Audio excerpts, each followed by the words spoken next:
And so our very first topic today, BC, it looks like George Clooney and uh, Julia Roberts are reteaming again. They dropped a trailer yesterday for a movie that they're coming out with called Ticket to Paradise. Movie set to release in October this year. It's a rom com. Uh, we had a chance to watch the trailer before the show began. BC, what are your thoughts about the Ticket to Paradise movie trailer that we had a chance to watch? I wish this was an Ocean's 11 spinoff. I wish this was Danny Ocean and Tess, and it had nothing to do with robbing a casino or anything. And it was just, oh, after all that, they had a kid and then they got divorced, and now they have to go deal with their child marrying somebody. Like, it just, I think it would just be funny. And I don't know why, if you're gonna do that, like why not just make them have this kind of adventure? Because they have, oh, Danny had to have other adventures other than just robbing casinos, Right. right? Like, he had to do something else in his life. So I think that would have been very entertaining to see. But that said, this looks really cute, and I can't help but be in love with rom-com. I love rom-coms. They might be Same. probably my second favorite genre of film. So I'm all in on this. I do think the trailer went a little too long and showed us Yes. entirely too much of the movie. I cut it off probably with still 30-40 seconds to go. Right. And I was like, okay, I've seen enough. I'll go see this movie.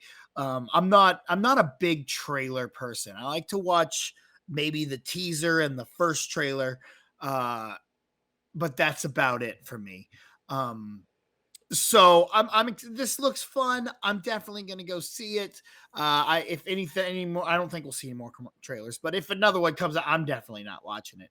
But I'm in. George Clooney and Julie Roberts, they just have this beautiful chemistry, and Caitlin Denver is an American treasure.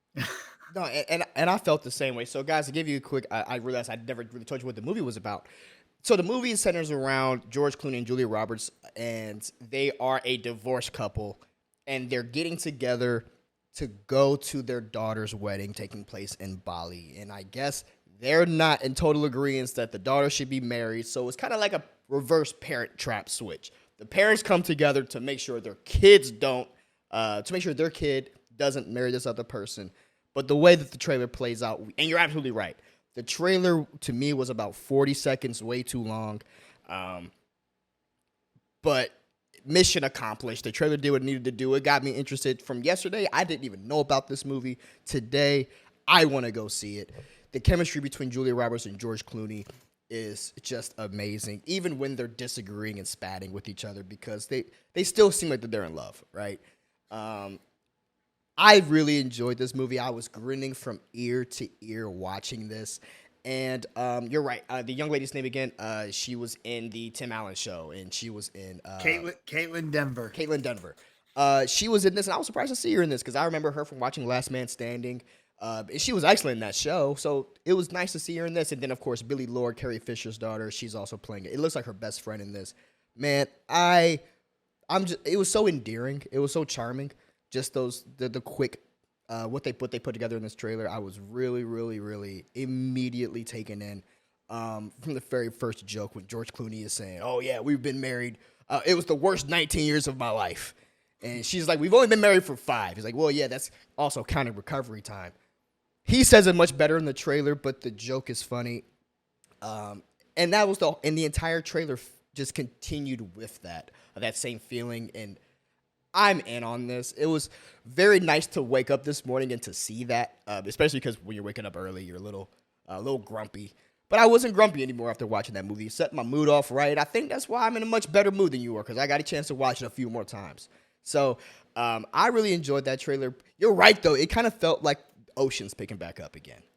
Yeah. George is back to being quicky and snappy with it, which I think that's him at his best, right? And Julia Roberts is the amazing Julia Roberts. BC, besides this movie, we talked about rom-coms. I'm also a huge rom-com person. Do you have a favorite rom-com? What's your favorite rom com? Oh man, that's a tough question. You know what? Honestly, it's gonna be really weird, and it's odd that this would be my favorite, but I don't know why. I absolutely love Fool's Gold Oh, with Matthew McConaughey and oh god, what's her name? Kate Hudson. And okay, Kate okay. Hudson, and it's got Kevin Hart in it Yeah, as yeah, yeah, yeah, yeah, well yeah. That as was a good one. as Big Bunny. Yeah. Uh, I love that movie with all my heart. And then, like, I remember when they casted Tom Hardy as Bane, Uh huh. and I was like, I don't know who Tom Hardy is. I've never seen him. Or at the time, I didn't. The only thing I had seen him in was Inception, and I didn't remember him in Inception. So when the casting announcement came out, I happened to look him up and saw that he was in a movie at that time. Um, War, right? This is war. War, This is war. yes. This Chris Means Pine. War. So I went to see him and Chris Pine and This Means War, and I fell in love with that movie too. And I still watch it all the time. My So good. I love that movie too. That's another one I watch on repeat. My favorite rom com though has to be The Proposal. Oh, that's a good one. With Ryan Reynolds, Betty White, right? Mhm. I love that movie. To me, it's probably my favorite Ryan Reynolds movie. Don't tell nobody, but I love those movies. I love rom coms. Who doesn't love rom coms? It's funny at that point in time, I was like, oh, Ryan Reynolds did this as a favor to get someone to help him make Deadpool.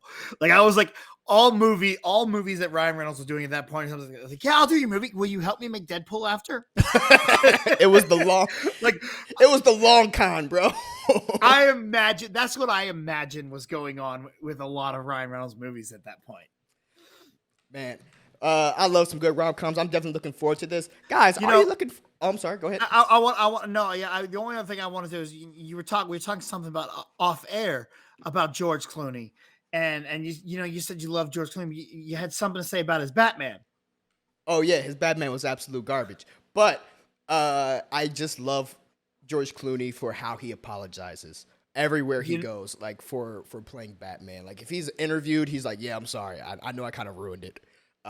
Just that kind of and humility. I don't think he should be doing that because I love George Clooney's Batman. Why? Why? Because I look at George Clooney's Batman not as a sequel to Batman Forever, not as a sequel to, Batman Returns or Batman, but as a continuation of Adam West's Batman. You And if know, you look at it like that, if you do look at it like it is that, such a fun movie to watch. yeah. I mean, you're right. If you look at it with that lens, Mhm. and you're getting off of the Adam West and you're going right into that, then yes, I can see how you make that correlation. However, that's not what happened with me. Okay, I was done watching Keaton completely, not destroy, but crush this role with a very mild Val Kilmer. See, and that's Val Kilmer is the one I hate the most. I thought he was a terrible Bruce Wayne and a terrible Batman. Jim Carrey and Tommy Lee Jones are what make that movie so damn I was good. going to say I was going to have to fight you if you said something bad about Jim Carrey in that movie because Jim Carrey's fantastic, and I love Tommy Lee Jones's Two-Face. I was off. I mean, I have changed my opinion about Tommy Lee Jones's Two-Face. As a kid, I really really enjoyed his performance. As I've then learned more about Tommy Lee Jones, I appreciate that he went into the zaniness. Mm-hmm.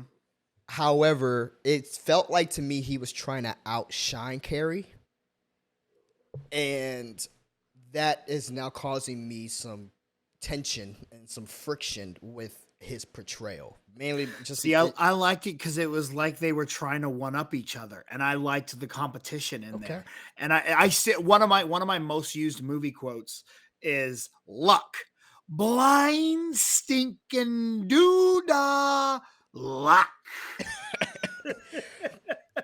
Well, I'm glad that we have you to make us appreciate the things that sometimes we may take for granted, and that's a real serious thing, man. Sometimes we can get so caught up in being jaded, because I definitely know I am.